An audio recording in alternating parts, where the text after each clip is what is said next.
Hello, everyone, and welcome to this week's edition of Organic Matters, the podcast brought to you by the Irish Organic Association. We are here talking to Margaret Edgill, and we talked to Margaret last year when she was on her own farm, Mount Briscoe.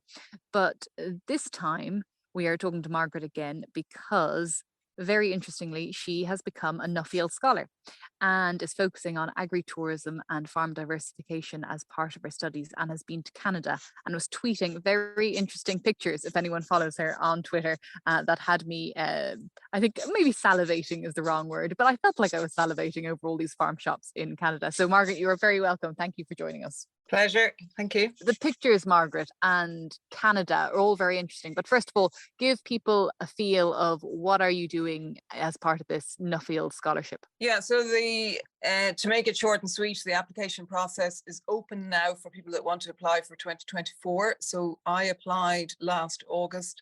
You go through a 2-round interview process, and then if you're successful, you go to their AGM in November, at which point you're formally kind of put forward. You know, you've obviously got it prior to that, but you kind of get your pin and your how do you say it, inauguration, for want of a better term. I was going to say canonization, but yeah, that works. Yeah. So that's what happens. So you hear kind of the people that are kind of coming out of the 2 years at the end, and the people that are in it a year. So you kind of hear what their research topics, how they're coming along, and then they have a general kind of, in this case they had a climate kind of conference focus, and that's it then. And then you start properly in January, and it's a 2-year travel bursary where you have to do about 50-50, so about for 5 to 6 weeks travel funded by Nuffield, and then the equivalent or more by your own contribution. So you have to put kind of an equal amount into it to do what they call personal research. So you don't get paid to do your own research, essentially. You know what I mean? So for example, in my case, I'm doing farm diversification with a particular focus on agri-tourism. I won't get any contribution towards that for the personal travels that you wish to talk about. So that would be perceived as my personal travel. So I went to Canada, to Vancouver, to the what's called what is it now, CSC. I've actually forgotten now. I'm that terrible. So I went to the Nuffield Contemporary Scholars Conference, which was a 7-day conference in Vancouver, in a hotel essentially, where we had a number of speakers. It was kind of early starts every day, kind of 7:30 till about 4 or 5 in the evening every day, with this chock-a-block, for 7 days.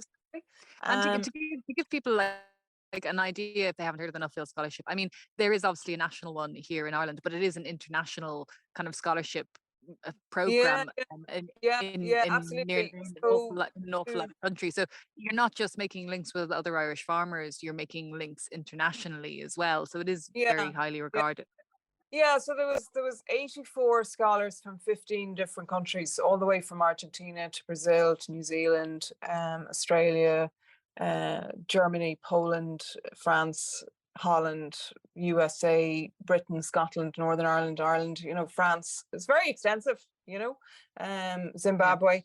So really extensive, and people, terribly clever, terribly bright individuals across a huge cross section. Be there people doing flower farms, be they huge, how say beef setups of 24,000 animals in them, just massive. So across the board, people doing kelp farming, wishing to do that. So very varied. Huge exposure to various different types of farming, That's really interesting, because I guess in Ireland we can be guilty of maybe doing 5 things well, or kind of only think of five things well, and even farm diversification is still maybe regarded as being a little bit kooky. So I mean, that's a huge melting pot of ideas. So the conference itself, that 7-day conference, like, did you come away with any ideas, or was there anyone in particular that struck you that just sort of, wow, that's mind-blowing? I suppose the most interesting was one of the first speakers that we had, and that she was kind of studying essentially it came back to a little bit of health and wellness, and she was basically studying growing hydrophonically in for people going to, NASA individuals, so people going to, to explore in space, and then also in Antarctica and stuff. So that she wasn't really studying the growing conditions. What she was actually analyzing over a long period of time was studying people's reactions, emotional reactions. So if you have to work in an environment which is, minus 50 degrees up to, for very extreme periods, where you have no exposure to sun and daylight and fresh vegetables. So she was a scientist, and that was her thing, so she wasn't actually making a contribution in terms of Antarctica, but what she was making a contribution was growing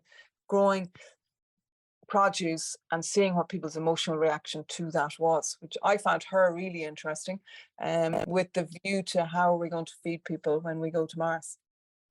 I hate the idea. I'm looking out onto the garden right now. I couldn't imagine. Yeah, it was interesting because I actually garden in Mars, I don't know.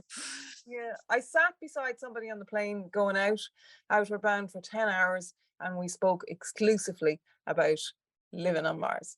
No joke. Yeah, no. And he ended up it was really interesting.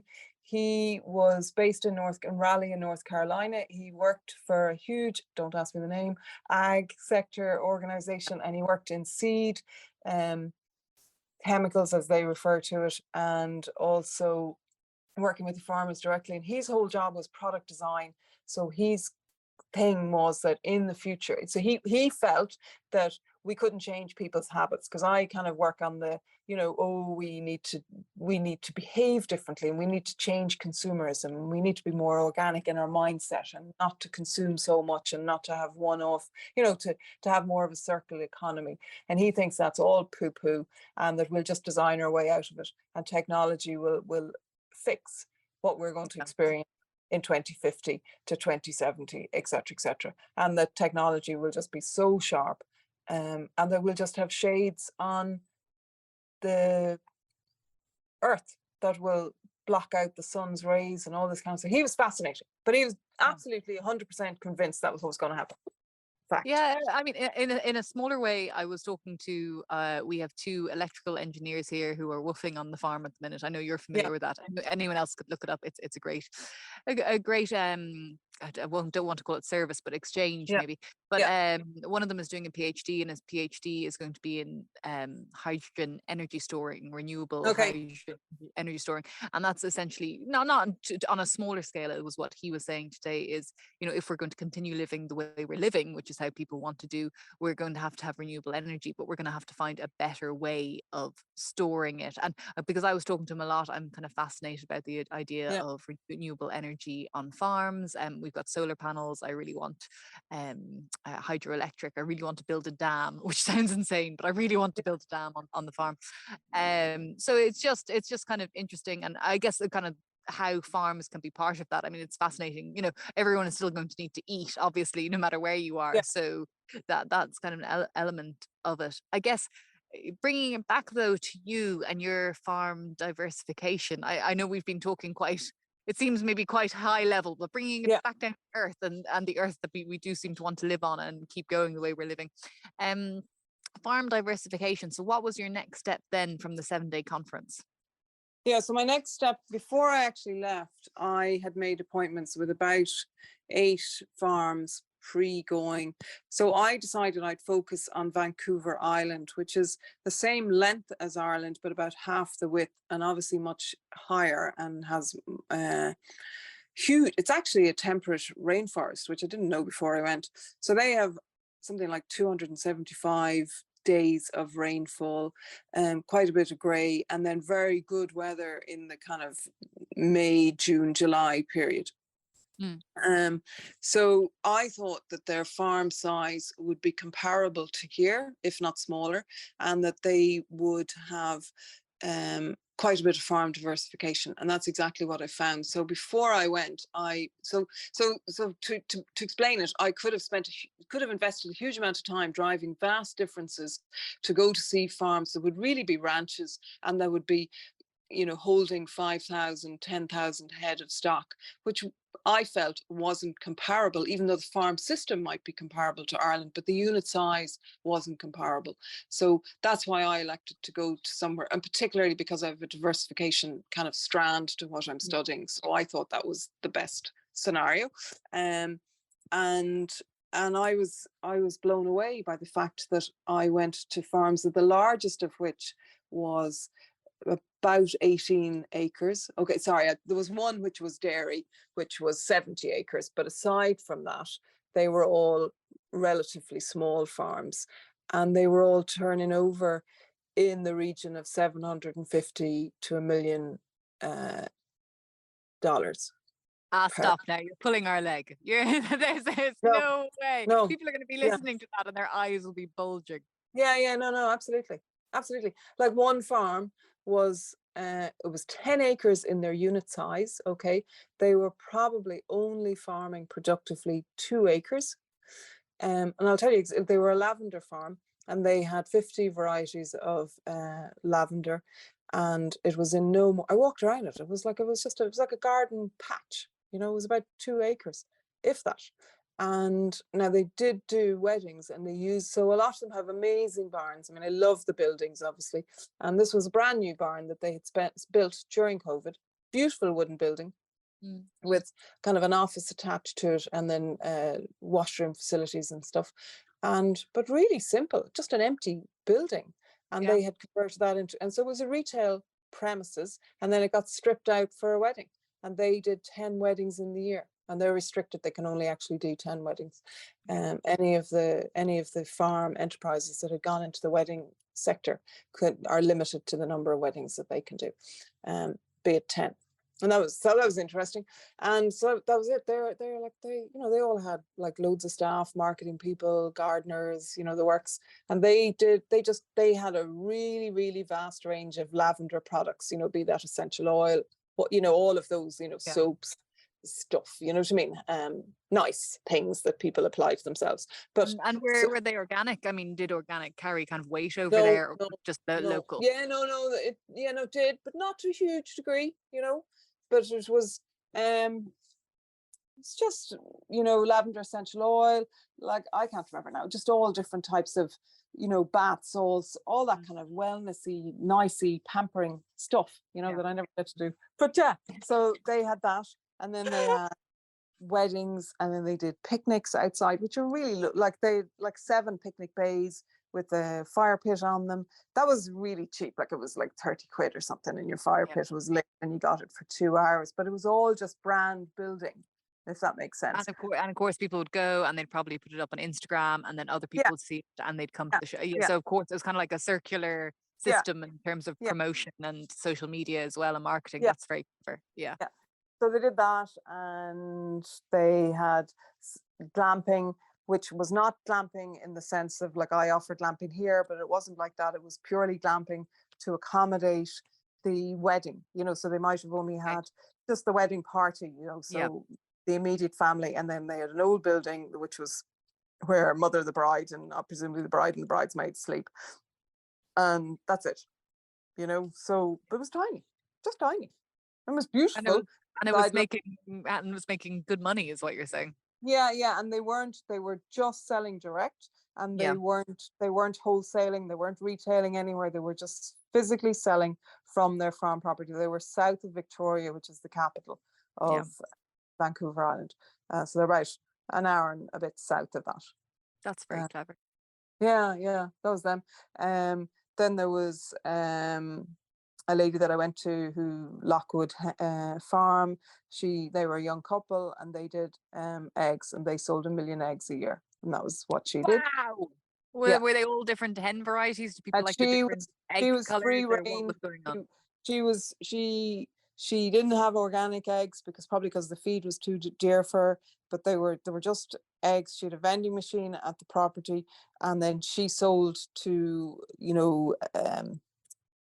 farm shops and retail, like say the Tesco's, but I can't remember what the name of the equivalent of Tesco is there, but she sold into a number of eggs and supplied them every week. But that's their core business. They also used to, her father-in-law was a horticulturalist, so there used to be strong focus on veg, but I'd say less so now. Yeah. And the business where she perceived she was going to go forward was to produce insects for protein. So that was the other thing. We got to eat insects during the conference. And listen, there was really good stuff at the conference. So the protein bit in terms of insects, and there were people interested in that were also scholars. So we had a speaker who had been a previous scholar, who came in and spoke for the day. And then during lunch, we were all given insects to try them, and everybody thought I was mad. And so we did that. And then this lady, she is doing her hens, but she also wants to do farming insects, but not to farm insects to grow for her own needs, but to teach you how to grow insects. Does that make sense? So then you can then, so she wants to be, I suppose, the first mover for that, to put it into that kind of speak, and that you would use that then as a protein feed for your hens or whatever you needed, like a feed that was high protein. There would be less cost than buying soya and maize and whatever, I presume, you know. Plus a lower carbon footprint, because you're not importing it, you're not using, I guess, not even in organic, you don't have chemical fertilizers, but you don't have the kind of same miles in terms of the diesel that you're consuming for harvesting and everything. So it makes sense. So that's what she was doing.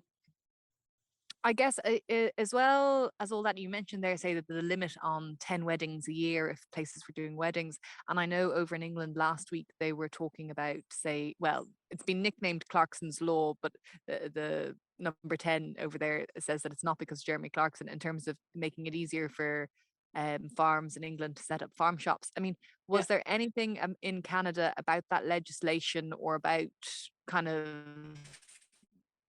I guess, policy that made it easier or encouraged farms to diversify that they were doing that stuck out to you? I felt, I think it was a bit prohibitive. So I thought that, so nobody could really tell me I didn't obviously have time to look up the policy in relation to it. So I had one farmer to explain it to you in terms of the farms I went to, I went to people doing liquor, be it cider, be it gin, but mostly cider, mostly in that kind of vein. And then some were also distilling. I went to the lavender place. I went to dairy, the flower farm. So those kind of guys. So the guys that were doing cider, that were doing beer, that were doing, had a premises that they could double up and use as a wedding venue, let's say, or a party venue, but mostly wedding. They were mostly in the wedding vein. They are restricted that they can only have 10 weddings in the year. Yeah. And the reason for that is that the government or whoever the state agency decides that it's not. So are you a farmer or are you a business? Are you a hotel doing weddings? Do you understand what I mean? So, so basically they put a limit on what you can do, which I kind of felt was probably good, because you still kept with your core business, which was actually to be a farmer. But at the same time, 10 was a little bit shy, Yeah, I would have said 20 would have been much fairer. Yeah. So that was kind of the picture. So one place did a cheaper venue, and then one was 35k a shot, so you'd bring your premium, you bring your income up fairly fast at that kind of money. Yeah. Do you know what I mean? But so the investment is huge as well. I mean, getting something to a wedding standard where people are happy to come and get married, and they have high there were, don't get me wrong, the lavender place was absolutely beautiful. Then Seasider, which was a cider venue, which is again a brand new barn. It was just more on a white theme, but there were agricultural type buildings, you know what I mean, with that metal roof, whatever it's, cladding and stuff. Do you know what I'm saying? They weren't slate. Margaret, I was planning on putting in a TAMS grant for a new shed, and you're just making me rethink the entire thing. What have you done to me? Yeah. So so they had a nice property, that a nice farm shop, extraordinarily nice farm shop, with some of them with a very nice view, and then they were doing this wedding bit as well. But obviously they had the staff, the skills, they could do the drinks around it if it was drinks they were doing. They had the ability to service that product. But they have the ability to be business people as well, I think, and that's something that's lacking in skills here. I mean, I But they always think it'd weren't be really, all yeah, they weren't all farmers, you know. So they yeah, were, so the two people that had the lavender place were medics, and this was just a pet project. Do you know what I mean? And they yeah, had developed it. They were employing staff, so obviously there was turning over enough for them to engage the expertise that they needed from the actual gardening stroke farming. The yeah, people that I met in a very nice wedding venue, they'd renovated everywhere. It was beautiful property. They were project engineers and were now farmers. So they'd come to farming later. I mean, they had hens, they had pigs, they had sheep, they yeah. had cattle. They, you know, they're going to do beer. They're going to grow their own barley, etc., and they want to brew. So they were coming at a slower route and renovating an old property, and doing weddings. So like they were all madly dynamic. They were all moving forward. They Yeah. were, you know, you have to give them 10 out of 10 in a very short period of time and turning over a lot of profit. Not That's profit. probably, I don't yeah, know their profit, but yeah, you know what I mean? the high Their turnover. sales were Yeah. very high. Yeah. I mean, that might sound a bit daunting, though. That sounds a bit daunting to me. I don't know if it sounds a bit daunting to you in terms of you're looking at the people going, God, are they so successful so quickly? But I mean, it is baby steps for people. I mean, a lot of people start with maybe selling a couple of eggs at the gate and Yeah. then kind of go forward from there. Yeah. And they hadn't over expanded, you know what I mean? So they'd kind of, they wanted to be farmers first and foremost. The people that had gone into weddings, they really wanted to do that, and then the rest evolved organically. It's like, you know, they'd grown the business organically. Yeah. Like, for example, today somebody came to me, people drove in today here with a view to having a 50th party here. They'd heard about my outdoor dining event last September. Somebody obviously said it was like a really good event and he wanted to have a party here. So that's not something I'm outwardly trying to do, but I'm happy to service because it's growing organically. Do Yeah. you know what I mean? So Yeah. it's, You're not overextended, you're sending your body, you know, yeah, you kind of, your plate was full, you've digested that, and now you're ready for some more, and you're yeah, building on it. That's essentially yeah, it. Yeah. yeah.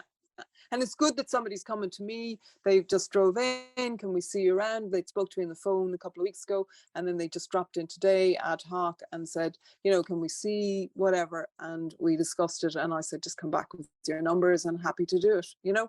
So, and that's good, is And all then, I can say. I mean, I know it's early days in terms of your Nuffield scholarship and your project that you're doing on Yeah. it, but would you have, I'm interested, and maybe it's my background as well, but in terms of policy ideas that you could maybe, that you think should influence Irish policy in helping farm diversification. Do you have anything there? Did you come back with anything there for people? I don't know if there's that many restrictions that I'm aware of for farm diversification currently. I mean, I think, But are there supports? I don't think they're necessarily any supports. I know you can get some under leader, but there you have match funding as well. I mean, I always yeah, think that's something that would be, oh, I know there's 60% grant, the grant for organic processing under TAMS, but I always think there's things to be done under tax incentives or tax relief, in terms of oh, yeah, maybe no, I think building a there's farm lots shop more they or can something do. like that. I Yeah, think there's, yeah, like so something I think is ridiculous is I have beehives here, and I know because I'm going to go at the bees this evening. I need to do yeah, something. Like the fact that there is VAT on a beehive is just unbelievable. I yeah, just find it the most ridiculous thing ever. Of all the nasty things to put VAT on a beehive when you're facing like like a yeah, biodiversity crisis, and yeah. you have native Irish bees. I think things like that are silly. I think if you have a herd number and you can say prove you have a herd number when you're buying beehives or buying that sort of small scale equipment, I think that should be loosened. The ties around that should be loosened. I just think that rural Ireland and agriculture needs to be looked at, like, so that traditionally ag has been obviously divided into like your beef, your tillage, your Mm. dairy, your sheep, you know, poultry, pigs, what, and it's, horses aren't even mentioned in that equation. They're kind of as an aside, I and know people, that they only got, there's only an equine TAMS this year, I think it is. Yeah. yeah, yeah. But even still, nobody actually ever refers to somebody farming horses. You know, you're a horse person, but it's not Yeah. perceived as being farming, which it should be. It's the same thing. Mm. They still have to grow grass. You know what I mean? They still have fencing and all the bits to do. So I don't think they get enough support at all. If somebody was setting up an equestrian centre, I think it's very minimal support. They're really on their own. Yeah. And like flower farms, all of those kind of, like, you know, I don't know. It's just, I think rural Ireland needs somebody to stand back and actually really look at it and go, what can we actually do beyond making it a playground for people from like Dublin to come and play in? And Yeah. you know, and I don't mean that in a bad sense, but that's what, you know, I remember being in a farmer's market, setting up Tullamore Farmers Market donkeys ago. And, you know, it's not that long a market, but it's probably 6 or 8, 7 years ago. And somebody at that time said to me, you know, we're just going to be a place that people come and play in the Midlands, you know, and we're going to produce green energy. And I can only refer to like the influx of wind turbines. Yeah. And then they're going to go and cycle their bikes around on thingy. And what do we all live in when people go away for the winter? You know, Yeah. so they really need to, like, and not just kind of we need farmers and it's important and da da da, but actually let people have what is in a simple term would be cottage industry, but let that expand and get traction and do well, you know, and really like have a food culture Oh, we that's, don't. Yeah, it's shocking that we're so proud of being this food nation, and yet aren't proud enough, and we don't push it enough of creating beautiful food or beautiful artisan food. Say like the French do. It's yeah. mad. Yeah, like I thought that was probably the biggest thing about Vancouver. Once you went anywhere to any village, that anytime you picked up a magazine, it was really focused on the food and where it came. It was all local. You can't, like Vancouver food is all grown on the island, be it wine, be it Oh, drink, and be there's it an beer. amazing market or something. Were you telling me that as well? Yeah, yeah. Yeah. So they just, it's really important to them, and it's totally kind of branded like that. Like they've Edible Vancouver. There's this really nice magazine that kind of focuses on different people every quarter, and it just tells a really good story. But they don't import anything. Everything for them to have what's, you know, Vancouver food, it all has to be produced on farm. You know, produced on the island to service their tourism sector, which is very strong, obviously. Yeah. Um, So that was interesting. Like we don't have that same buy-in. I mean, you know, you go to a restaurant in Ireland, you kind of have to say where did the steak come from and where, you know, what type of beef is it, you know. Like I can give an example of a local restaurant and they're producing their own now and they've got, you know, they're very much into it, but it's not across the board, you know. It's just No. not. Like I we guess don't, in terms of butter, or like where do we get our butter? Like how much butter is consumed in Ireland? How much of it is artisan? Hardly any. hardly any, and hardly any. We don't even talk about the lack of organic butter is a huge issue. But we're Yeah. coming. I know we could talk forever, but it's Yeah. coming towards the end. And I guess finally, what I wanted to ask you was thoughts for your own farm, because wherever I go, even if it's a little farm walk, I always come away and think, oh, that was a really good idea, or actually no, that actually really couldn't work, but I'm glad I've ruled it out and seen it on someone else's farm Yeah. before I tried it. um so are there anything that personally that you thought, oh, that could work on my own farm? I didn't really go with the view to idea because I'm a Mm, bit of a terror of having ideas, and I wish I could just uh, turn the light off and maybe not have so many ideas. But so I've for here, like I'm putting in train. Obviously, we have a low accommodation base. I'd like to yeah, increase that. I'd like to be able to service more people because we've a need. Um, And for example, like I have guests that are booking in for a week, they want to stay an extra 7 days, but also the house is already booked to somebody else. And so they want yeah, to see if I can do something else for them. So number one, I need more accommodation base. I want more of a facilities to be able to do parties of 50 to 70, let's say, and I'm working on that. But I'd love one of those sheds that are in the States, like that we saw in I think everyone listening to this is now going to Google Canadian farm shed and is Yeah, going to yeah, no, yeah, absolutely. Like, so they were amazing. So, so definitely that. I'd like to go down the agri-forestry, kind of even growing within, like, so I'm planting fruit trees, etc., to grow vegetables between those lines of fruit. And you did a podcast, as far as I know, on that, and I'd like to go and meet that man, with a view to doing that. So to produce more food, to I oh, probably cool Bach Farm in Tipperary. Yeah, Is that it? yeah, He's doing yeah. black currant and has 30 acres, and he can move him and his wife Esther can move their hens around. Yeah, that's very interesting. Yeah. No, there's a guy doing asparagus. There's another guy, you did something on a guy growing asparagus between his fruit trees or something. Anyway, that's kind of what I hope to do. Um, Okay. I better. yeah, yeah. So I interview so yeah, many interesting people. I am sorry, interesting person. I will try to find out who you are and give you a plug as well. yeah. So to do that, also just to do what I'm doing, to do it better, and what they were really good on was the marketing, the messaging, the branding, the tour, the farm shop, the front of all of that was really smart. Nothing flashy, but just consistent and good and tasty. Does Okay, that make sense? that makes sense. Yeah.